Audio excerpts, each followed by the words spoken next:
Good afternoon, YouTube. It's Austin Holland back with another vlog, and I am eating pho, as you've seen from the last vlog. And today I'm going to teach you guys, because a lot of people have asked me this question. Oh, at 21 years old, how was I able to afford to travel before I started YouTube? And I told you guys I was a six-figure barber. You don't have to believe that. Stay sleep, and I'll wake the other people up. You can stay sleep and stay small-minded, but for those that are currently a barber, maybe want to become a barber so you can afford to travel, watch this video.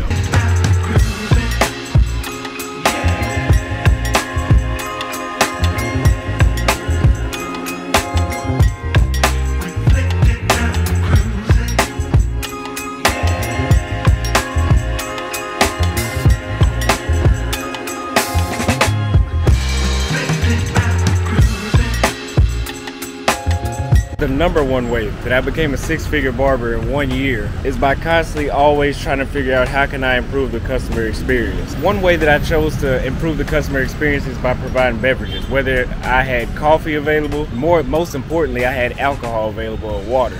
But the reason I say alcohol is the most important is because alcohol loosens people up. It kind of encourages them to buy add-on services such as facials, face masks, all that kind of stuff, and it makes them want to tip you better because they're under the influence. They don't have to drink, they don't have to tip. That's all options.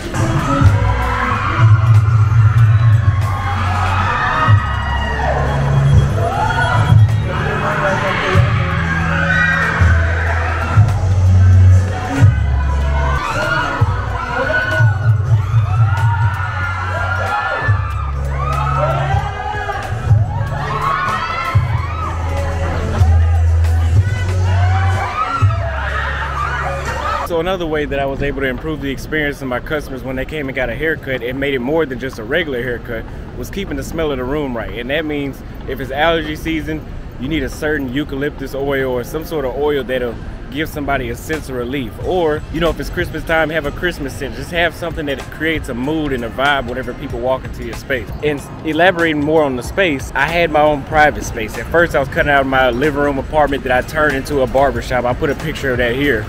And then I went and got my own barber shop. It was about 700 square feet. It was enough for about 3 or 4 chairs, and I had a bathroom. Eventually y'all saw me shooting my videos, my red pill videos, out of the back room in the barber shop.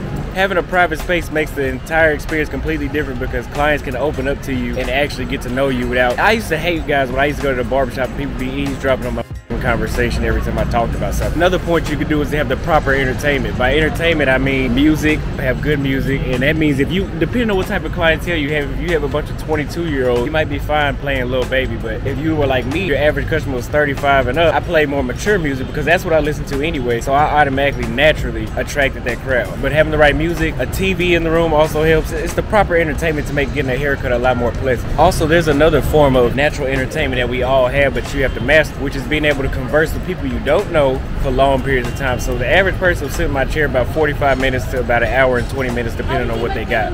But I was able to talk that entire time from start to finish and hold a conversation if they want to talk. Not everybody wants to talk, but you need to be able to talk to a person that you don't know, get to know them, and keep them entertained. In order to do that, you need to have a good mood. So yesterday I put up a video about how to stay in a good mood. Guys, if you are running any sort of business, that emotional flip-flop bullshit, that does not work. Ask your clients, if you're a barber or anybody, ask them, do they want to walk into the barbershop and have the barber be in a good mood one day, and then the next time he's just a groggy son of a. I don't think anybody's gonna say they want any of that. Because anytime I walk into a place that I frequent, like a gym, you need to be in the same goddamn mood every day because I'm spending money. And believe it or not, we live in a cold world. People don't care that your grandma died. People do not care about your feelings. And you just have to accept that and realize that the world's not gonna change. So you need to be in the same mood, a good mood, every time your clients come in. I don't care. This is not even up for discussion.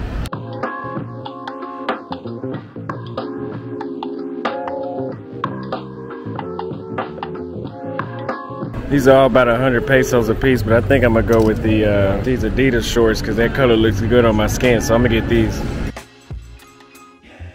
This is the same place that I got those green shorts at last week. They fit pretty good, so I went back and they're a different brand this time though, but if you ask me, they're all Philippines brands, so they may fit the same. They were 100 pesos, which is literally $1.81. $1.81 for a pair of shorts. So I should go back and get another pair just because they're so cheap. Also, make sure you're shampooing everybody's hair. That's what I did. I made sure I offered a service that everybody in barber school learned. Everybody knows how to wash hair, maybe not properly, but every barber that has a barber's license learned in barber school. You wouldn't believe how many barbers don't wash hair, how many people said they came to me, they're 40 years old saying the barbers never washed their hair. I'm gonna let you know right now, a haircut, a beard is completely different when you wash it first. The haircut looks way cleaner because the hair is literally clean, and that makes that experience way better. Because if you know anything about washing hair, when you're scrubbing somebody's hair with the head scrubber, that makes blood flow to the head. That puts them in a good mood, because if you have a bunch of blood flow into your head, all the nutrients are going into your head and you're in a better mood. So that makes your client have a better experience overall anyway. But you also need to offer exclusive service. Most of these were already taught in barber school. For example, I used to do facials, scalp massages, all that kind of stuff that work. Let's be honest, most barbershops, hot steam shaves, all that kind of stuff,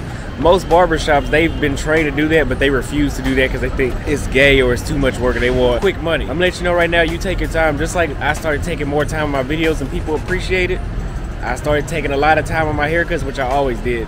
People appreciate it. So if you do the same thing, you'll be able to make more money and charge more. Stay well dressed. You need to be able to look like what you're charged. You walk around and flip flop, your hair ain't cut and your clothes are dirty, you stink, it's mismatched, trust me, you're gonna get paid what you deserve. You can argue with me if you want, I don't give a damn, it's not up for discussion. But what's really not up for discussion that everybody appreciates is clean utensils. Clean utensils and equipment. I got my hair cut in Brazil one time. I put it on one of my vlogs back then. When I sat down, it was somebody that Fred had turned me on to. The dude that cut somebody's hair, and literally, this guy picks up the other set of clippers and it still has the last motherfucker's hair on it. Do you think, first of all, I never went back to that. And I'm like, this nigga ain't, I had to tell him to brush off the clippers. Like, what kind of nasty ass is that? That's how people get ringworms and all kind of stuff in their head. And guys, it's just unnecessary. It takes nothing to buy some disinfectant and spray. I don't care if you got to use 100% alcohol. Use something, but spray. God damn, I don't know what's up with barbers being nasty, but I can tell you, when people came to my shop and they realized that my chair was clean, everything smelled good, the floors were clean, the bathroom was clean, the mirror was clean, everything was clean, I was able to charge what I wanted, and I was confident about it, because where else you gonna go? Most barbers, you open up their drawer and it's full of hair. You can go over there with that, you can come to me where I'm clean, you're just gonna have to pay for it, because I put in the extra effort and I know my value and I know what service I bring. See if we could buy these socks too. And how much are these? 100 baht? I think I'll get a color pack. Yeah, I'll go ahead and buy these. Money clip, right? Huh? Money clip. Yeah. This one, money clip, wallet. Yeah. Thank you. Thank you very much, sir. All right, thank you. Yeah. See, that's how you know a lot of people out here in Asia are used to Americans coming out here. The guy seen me recording and a lady asked him next to him, like, why is he recording? He's like, oh, he's a vlog. When I was in Brazil, there wasn't a lot of people that, you know, they were, well, first of all, in Brazil, they were trying to sue you for putting them on camera. So they wasn't, they wouldn't worry about if you was a vlogger. They was trying to get some money out of you. I just noticed that that's a difference. Out here in Asia, they're a little more familiar with what goes on the internet. Another point on how you can make more money as a barber is not being afraid to raise your price. Stop being stagnant. Stop being the one barber that knows that he's doing $70 to $100 haircuts and is still charging 15, 20 bucks. First of all, if you're doing $15, $20 haircuts, you might as well go back to the plantation and pick cotton, because that's what you are, as a slave. In the United States and Texas, I think making $200 a day is like getting by, if you ask me. For my lifestyle I like to live, it's getting by. And or if you're charging $15 a cut, you're talking about cutting up sun up, sundown every day, 7 days a week. That's what it takes. That. And I'm gonna go ahead and let y'all know right now, my minimum haircut price is $70 US. Of course, that was over time, over the course of 2 years of me raising my prices. But it was $70 US just for me to cut your hair, no beard. I'd do your mustache. And if you want me to do a beard shape up as well, that'd be $85. And it got to a point where that turned into $90. So whatever you made, you were making $200 cutting 10 heads a day. And I can make that cutting 2 heads a day, because those people would also tip me. And guys, whenever people can pay $90 for a haircut, they don't tip you $5. Yes, they do tip you $5. But a $20 tip, a $25 tip, a $50 tip, sometimes even a $100 tip was not uncommon. To give you a little more inspiration, I'm gonna tell you guys what I used to do. And no, I'm not bragging, because I don't do this anymore. I'm not one of those people that brag about what they used to do. I'm not about the guy that brags about the girls he had in high school. I'm the guy that brags about the girls I had in high school and I have now. That's the type of guy I am. So I'm just gonna let you know, it was $70 for a haircut, $85 to $90 for a beard at one point. Together, it was $35 for the beard by itself. And I know that number kind of sounds off. I don't know how I came up with that number. It was $35 for the beard by itself, and then it was only a 15 extra 20 bucks, maybe sometimes for both. Don't ask me how, but that's the number I came up with. And hey, there was no problem paying that. If you wanted what I called the groomsman special, because my barbershop was called Austin's Groomsman, which was a haircut, a beard, shampoo. Every haircut came with a shampoo, every beard too. But then if you want to do a facial as well, that turned out to be $115. If you want the Groomsman 2.0, which came with medical grade skincare products instead of the regular skincare products that I use on everybody's face, that turned out to be $150. Then if you wanted to add a photo shoot with everything else on top of that and a scalp massage, that turned out to be $175. So in about 2 hours, I can make $175, which is what it took you sun up, sundown to do daily. So you guys can sit around and say, oh, Barber can't make that. Believe that bullshit. Do it. Keep working sun up, sundown and off your life. Keep doing that. But I'm giving you the free game right now that I should be charging you for it. I can go in more in depth if you want to do a consultation with me. This is enough free game right here. For my guys that are motivated and driven, this is all you need. But for guys that may need a little extra push, book a consultation with me, and I have the link in the description below, and it'll be the pinned first comment. Now, with me charging numbers like this, on average, I make no less than $2,000 a week cutting hair, which is $8 grand a month. $8 grand a month. And then a good week, I would make $2,500, $2,700 cutting hair. On a really good week, I'd make about $3,200 cutting hair.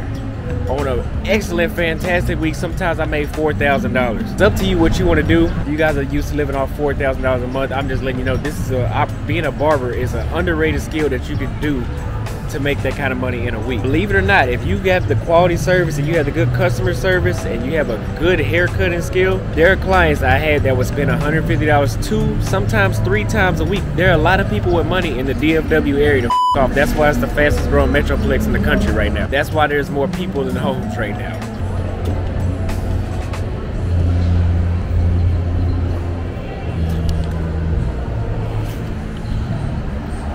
Like I told y'all before, when y'all are drinking a lot of caffeine or alcohol, make sure you drink water, please. I drank a lot of water, as you see, and I just drank a cup of coffee, and I had an energy drink, and I had these 2 little supplements that kind of drain the water out your body. And when I was drinking that water, it felt like I was dying of thirst. It's really important to drink water because now my brain is wide awake. I'm sorry sometimes this camera seems like it's angled the wrong way. This gets on my nerves. This camera's on a gimbal, and it like has a mind of its own. Find a new iPhone. I could use this camera connected to my phone and it wouldn't do that. It's easier to hold this camera by itself. It's a lot more discreet anyway.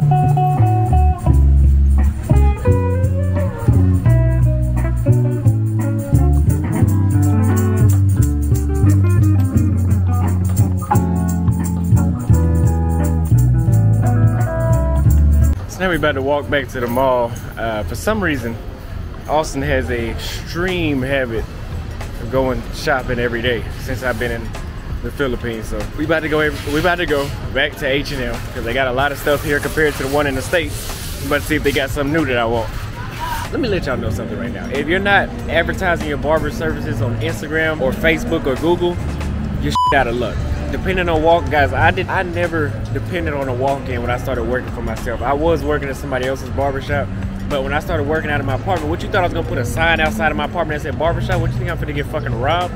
No, I got on Google and Facebook, and that was another reason I was able to charge higher because I'm cutting out of my house. Everybody knows where I stay, which I don't stay there anymore, obviously. But I can charge a higher price because this is a risk for me, and the service is great. So I use Instagram hashtags like hashtag Dallas Barber, Texas Barber, whatever you want to use. Book a consultation to find out exactly what all those were. I'm not going to give you all the game for free. Using those hashtags on Google, Facebook, believe it or not, people actually go to Instagram and type in hashtag Dallas Barber. And as long as you are posting daily and your posts are getting views, people will pick you. I was getting calls every single day, sometimes 5 calls a day from people that wanted a haircut. So I was never too short a client. But there were still slow seasons, but I still was busy enough to never feel like I was about to go out of business. I never felt like that. And this is optional. I didn't really pay for ads once I got on, but you can use Instagram ads, which helped me a lot when I didn't have any clientele. Try Instagram and Facebook ads as well. Google ads never worked for me. Now, most importantly, you cannot do any of this and be with a bad work ethic. I was available 24/7. There was times, guys, I was tired. I really didn't feel like cutting that day. Maybe I didn't have anybody to cut that day on a Wednesday because that was my slowest day, Wednesdays and Mondays. And I had somebody call me at 9 o'clock at night saying, I'm doing this. I need you to cut my hair. Okay, your haircut's usually $85, but I'm gonna need $110 because I gotta drive 25 minutes from Dallas to Louisville and cut your hair at 9 o'clock at night, knowing I have haircuts in the morning starting at 8 a.m. And they would pay. But I didn't turn it down like, oh, I got my, my hours off. Now, if you have kids, that's different. That's the benefit of not having kids. My whole barber career was from 18 to 23. So I was childless and I was able to be available 24/7. But if you have children, there's no excuse for that as well. Figure out a way to do it. Also, another service that you guys can do that I only did 2 or 3 times is doing the man weave service. That was a minimum $250 per job. If you don't know what the man weave is, that's for somebody that's balding. They come in there with a bald head. I'm gonna try to put some pictures up here. They come in here with a bald head, and then you literally super glue hair on top of their head, and it lasts like a month. Sometimes there's some units that can last up to 5 months, but I know a guy that was charging $1,500 per unit doing that. So I officially look like a tourist. Sign over here says that you cannot walk for 40 seconds. And I thought that meant 40 seconds until you can walk. In the United States, they don't count, well, at least in Dallas, they don't count down like that. Street, now I'm the only one in the middle of the street. Everybody looking at me crazy.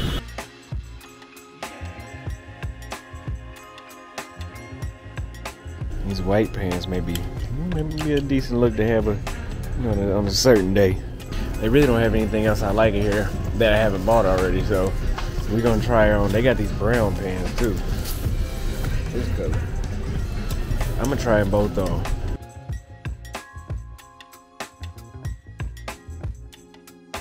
You know what? It's not hot enough, but it's not too cold either. But I might go to the pool today. I've been wanting to go swimming for a while.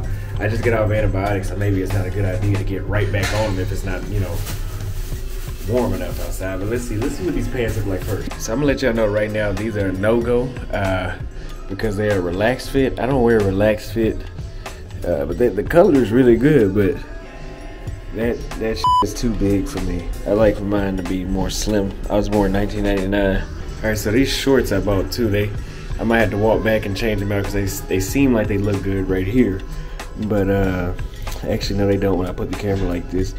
But when I do this, I can literally see myself ripping those on day one when I take them to the gym. So we're gonna trade those out. Maybe the Adidas pair does fit differently, and I'm gonna have to swap it out with the Nike ones, because yeah, no thank you. But yeah, all those pants turned out to be relaxed fit too, so we're gonna put them all back and just go back home. All right, you guys, so I'm back at home now, and I hope you enjoyed that vlog today. If you guys liked that vlog, make sure you leave a like, make sure you leave a comment on what you thought about it, what you want to see next. And make sure you share with somebody that can become a 6-figure barber, and they'll really appreciate that information.